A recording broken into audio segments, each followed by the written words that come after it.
এক লোক বিয়ে করার পরে বাসর রাতে স্ত্রী ডাক দিয়ে বলছে, স্ত্রীকে এসে দাদি শাশুড়ি বলছে, দেখো ও নাতি বউ, আমি কিন্তু পতি চাই। বউ তো লজ্জায় ডাক দিয়ে বলছে, দাদি আপনি আমার একটু সময় দেবেন না? আপনার নাতি এখনো বাড়ির বাইরে ঘরে আসে না, আর আপনি এখনই পতি চান? শাশুড়ি এসে বলছে, বৌমা আমার কিন্তু নাতি চাই। মা আপনি সময় দেবেন না? ননদার দেবর এসে বলছে, ভাবি কি করবা জানি না, আমাদের কিন্তু ভাতিজা চাই। আচ্ছা ঠিক আছে সময় দাও। স্বামী এবার এসে বলছে, বউ আমার বেবি চাই। ও ঘোমটা ফেলে দিয়ে বলছে, ওই বংশ কি সব পাগলের বংশ? কারো পতি চাই, নাতি চাই, বেবি চাই, কারো ভাতিজা চাই। আমরা সময় দেবেন না?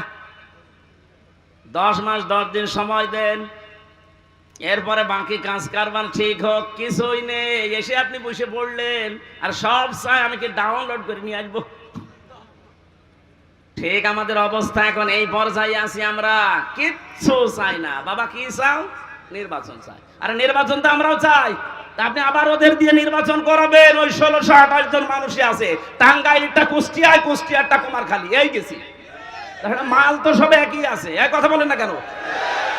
আমরা তো এইটাই চাচ্ছি যে এই 1628 জন মানুষ পাল্টান, হয় সবগুলো জালেম নয় জালেমের দোষক। এরা থাকাকালীন আবার হবে, আবার আপনারা অবৈধ সুখ পাবেন। এক একটা অবৈধ সুখের কারণে 70টা করে অশান্তি পাবেন। আমরা তো এটা করতে দিতে চাই না।